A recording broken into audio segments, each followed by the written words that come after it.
Minggu, Bapak Ibu, kita bersyukur kita boleh bertemu lagi.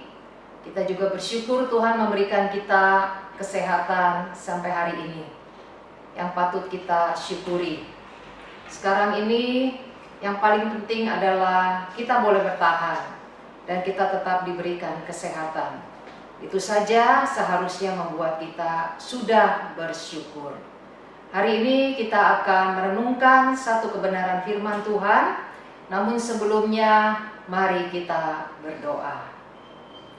Bapa di surga, kami bersyukur untuk segala kebaikan-Mu yang sudah Engkau nyatakan di dalam hidup kami. Kami berterima kasih diberikan kesehatan. Kami juga bersyukur diberikan kecukupan dan kami boleh bertahan sampai hari ini. Pagi ini Tuhan, kembali kami ingin merenungkan firman-Mu. Kiranya Engkau tetap berbicara kepada kami. Berbicaralah ya Tuhan kepada kami masing-masing, karena kami siap untuk mendengar. Sapalah hati kami dengan kebenaran firman-Mu. Roh Kudus bekerja dengan leluasa, menerjemahkan firman-Mu dan memberikan kepada kami kekuatan. Hanya di dalam nama Tuhan Yesus Kristus kami berdoa. Amin.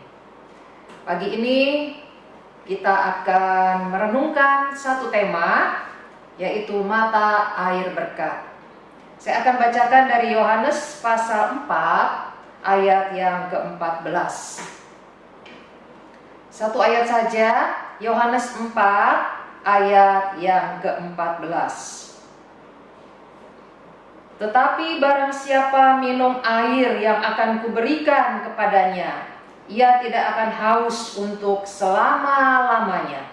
Sebaliknya, air yang akan kuberikan kepadanya akan menjadi mata air di dalam dirinya yang terus-menerus memancar sampai kepada hidup yang kekal. Bapak Ibu, relasi dengan Yesus menentukan banyaknya berkat rohani yang dapat kita salurkan. Bicara mengenai hidup yang menjadi berkat, jangan disamakan dengan kita membagi-bagikan uang atau membagikan sembako. Ketika kita tahu bahwa ada tetangga kita yang punya persoalan dengan anaknya atau dengan pasangannya, dan kita hadir untuk mendengarkan apa yang menjadi kesulitannya. Bahkan kita juga berdoa bagi masalah-masalah yang dihadapi. Hidup kita sudah menjadi berkat. Bapak Ibu, namun seringkali kita melihat, membuat kita menjadi bingung. Mengapa ada orang Kristen yang hidupnya terus-menerus menjadi berkat, begitu rindu untuk memberkati orang lain. Tetapi ada orang Kristen yang hidupnya sulit sekali untuk menjadi berkat. Sebenarnya di mana masalahnya? Bapak Ibu, masalahnya jelas bukan pada Tuhan, tetapi pada kita. Jika kita terus-menerus memberi diri kita dekat dengan sumber air hidup itu, yaitu Yesus sendiri, Yesus akan memberi kita pengertian. Dia akan membukakan pikiran kita akan kebenaran-kebenaran rohaninya yang membebaskan kita, yang membuat kita bisa menjadi semakin memberi berkat. Bapak Ibu, kalau Yesus memberi banyak berkat rohani kepada kita, maka otomatis hidup kita akan menjadi berkat terus-menerus. Jadi tergantung kepada relasi kita dengan Yesus. Adakah kita terus-menerus berelasi dengan Yesus? Ataukah kita berelasi dengan Yesus hanya seminggu sekali? Atau hanya beberapa hari sekali? Ataukah kita menyadari betapa kita perlu terus-menerus menjalin relasi dengan Tuhan kita? Bapak Ibu, apa yang Tuhan katakan tentang hidup yang menjadi berkat? Bukan hanya 1 bulan kita menjadi berkat, atau 1 tahun, atau kadang kala. Tapi Tuhan berkata kepada perempuan Samaria, kitab yang tadi kita baca di dalam Yohanes 4, Dia akan terus-menerus memancarkan berkat rohani bagi orang-orang yang ada di sekitarnya. Perempuan Samaria ini tidak akan pernah berhenti untuk menjadi berkat. Bukankah itu yang terjadi ketika dia sudah percaya kepada Yesus? Dia pergi kepada orang-orang sekampungnya dan dia menceritakan apa yang telah Yesus perbuat. Hidupnya menjadi berkat. Bapak Ibu, jadi jika ada orang Kristen yang hidupnya tidak menjadi berkat, berarti ada masalah relasi orang itu dengan Yesus. Kalau relasi kita dengan Yesus begitu jauh, maka kita tidak menerima kebenaran-kebenaran rohani. Atau dengan kata lain, kita hanya sedikit menerima kebenaran dari Yesus. Maka tidak heran kalau tidak ada berkat rohani yang kita bisa berikan kepada sesama. Atau dengan kata lain, kita Kristen sih Kristen, tapi hidup kita sulit untuk menjadi berkat bagi orang lain. Saudara-saudara yang saya kasihi dalam Tuhan, siapakah kita? Apakah hidup kita sudah menjadi berkat atau sulit untuk menjadi berkat? Bagaimana relasi kita dengan Yesus Kristus?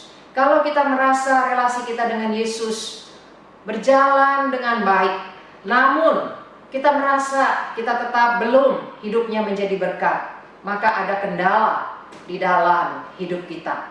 Kita perlu periksa diri kita baik-baik, dan kita mohon Tuhan mencerahkan pikiran kita. Yang kedua, kita belajar laut mati adalah gambaran berkat rohani yang menumpuk. Bapak Ibu, laut mati memiliki kandungan garam yang sangat tinggi, sehingga airnya dikenal paling asin sedunia. Jadi kalau laut yang paling asin sedunia tidak ada di mana-mana kecuali di laut mati. Air di dalam laut mati itu tidak mengalir kemana-mana.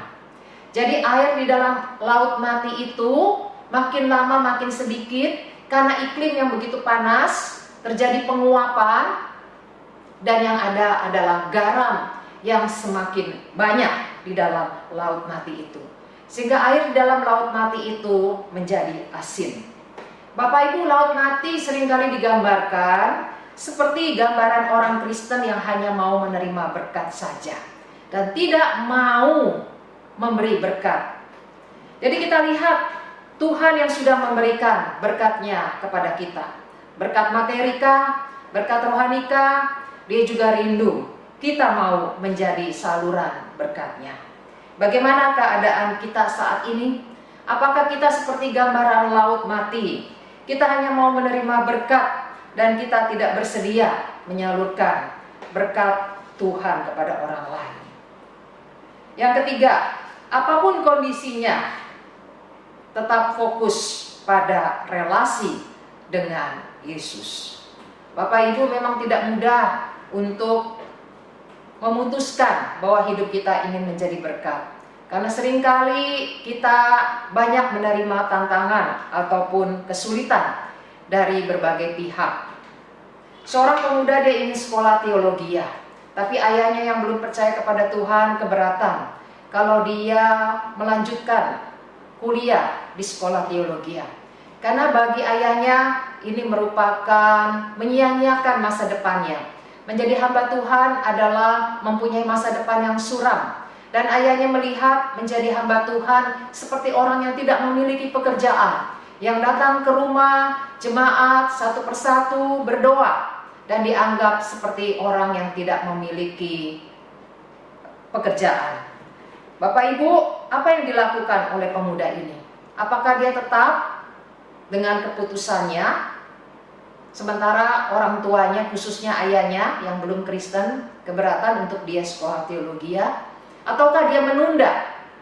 Ternyata dia memilih untuk menunda sambil dia terus berusaha berbicara kepada ayahnya bahwa apa yang dia putuskan itu bukan keputusan emosi semata, tapi sudah dia pikirkan baik-baik. Dia juga menjelaskan kepada orang tuanya, khususnya ayahnya, bahwa menjadi hamba Tuhan bukanlah berarti tidak memiliki masa depan atau tidak memiliki pekerjaan. Pemuda ini tetap berelasi dengan Tuhan. Dia tetap fokus kepada Tuhan. Dia tidak fokus kepada kesulitan yang dihadapi. Bapak Ibu, setelah setahun kita lihat apa yang terjadi. Ternyata ayahnya mengizinkan dia untuk dia melanjutkan sekolah teologi. Kita lihat apa yang terjadi, yaitu harusnya jangan kita fokus kepada kesulitan, tapi tetap pusatkan perhatian kita pada Tuhan atau tetap berelasi dengan Tuhan. Ada seorang aktivis Kristen yang akhirnya tidak lagi melayani Tuhan, tapi dia memilih untuk tetap menjadi orang Kristen, tapi dia tidak lagi mau melayani Tuhan. Ada apa dengan orang ini? Karena dia merasa orang-orang yang dia layani tidak mengalami banyak perubahan. Dia menjadi kecewa. Dia merasa bahwa apa yang dia lakukan selama ini adalah sia-sia. Dia memutuskan juga untuk dia tidak meluangkan banyak waktu untuk berelasi atau bersekutu dengan Tuhan. Sebab dia merasa dia sudah membuang banyak waktu dan tidak ada hasil seperti yang dia harapkan. Bapak Ibu, di sini kita belajar, jangan biarkan kesulitan atau kehidupan orang lain yang tidak membawa banyak perubahan membuat kita menjadi kecewa atau menghalangi relasi kita dengan Tuhan. Meskipun kita tidak melihat pengaruh kehidupan kita pada orang-orang yang kita layani, mari kita tetap setia kepada Tuhan Yesus Kristus. Mengapa? Sebab Allah jarang mengizinkan kita untuk melihat betapa hidup kita sudah menjadi berkat bagi orang lain. Jarang Allah mengizinkan kita bahwa apa yang kita lakukan itu membawa dampak atau pengaruh kepada orang lain. Dengan tujuan supaya kita tidak meninggikan diri, tapi kita tetap bersandar kepada Tuhan dan kita tetap melayani Tuhan. Bapak Ibu, oleh karena itu, mari kita tetap memiliki relasi yang terus-menerus dengan Yesus. Biarlah kita tetap bersekutu dengan Tuhan apapun keadaannya. Kiranya Tuhan memberkati kita dengan firman-Nya. Mari kita berdoa. Bapa di surga, pagi ini, di hari Minggu khususnya, kami bersyukur Engkau memberikan kepada kami kebenaran, supaya persekutuan kami dengan Tuhan tidak terhalangi, tidak tergantikan oleh kesibukan kami, atau oleh apapun juga, atau oleh kehidupan orang lain, kelakuan orang lain. Biarlah ya Tuhan, kami tetap menikmati persekutuan kami dengan Engkau. Karena itulah tujuan Tuhan menciptakan kami, supaya kami memuliakan Tuhan dan menikmati Tuhan selama-lamanya. Bagaimana kami bisa memuliakan Tuhan kalau kami hidup jauh daripada sumber air hidup itu sendiri? Kami baru bisa menjadi aliran-aliran air hidup kalau kami dekat dengan sumber air hidup. Tanpa kami sadari, hidup kami sudah memberkati orang-orang yang tidak kami kenal, orang-orang asing yang tidak ada di sekitar kami. Tuhan, seringkali kami mengharapkan hasil. Kami ingin melihat pengaruh kehidupan kami pada orang lain, tapi Engkau tidak izinkan. Biarlah ya Tuhan, kami kembali tetap fokus kepada persekutuan kami dengan Tuhan. Kami tetap fokus melayani Tuhan, apapun keadaannya. Berkati jemaat-Mu Tuhan di tengah-tengah pandemi ini, supaya mereka juga tetap bersekutu dengan Engkau. Tolong Tuhan, yang sakit Tuhan sembuhkan, yang dalam keadaan masalah ekonomi, mengalami kesulitan di dalam pekerjaan, Tuhan Engkau juga yang kembali bukakan jalan. Kami serahkan Tuhan, sekali lagi hidup kami ke dalam tangan-Mu. Engkau Allah yang berkuasa atas segala sesuatu, kami serahkan juga kesehatan kami kepadamu. Berkati ya Tuhan, supaya kami tetap memiliki tubuh yang sehat. Terima kasih Bapa, di dalam nama Tuhan Yesus Kristus kami berdoa. Amin. Mata air berkat atau laut mati. Biarlah kita boleh renungkan ini selama 1 minggu. Tuhan Yesus memberkati. Amin. Seperti Tuhan memberi padamu dan mengasihi dikau,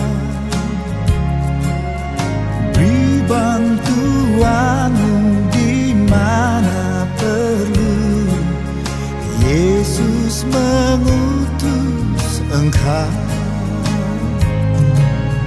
pakailah aku,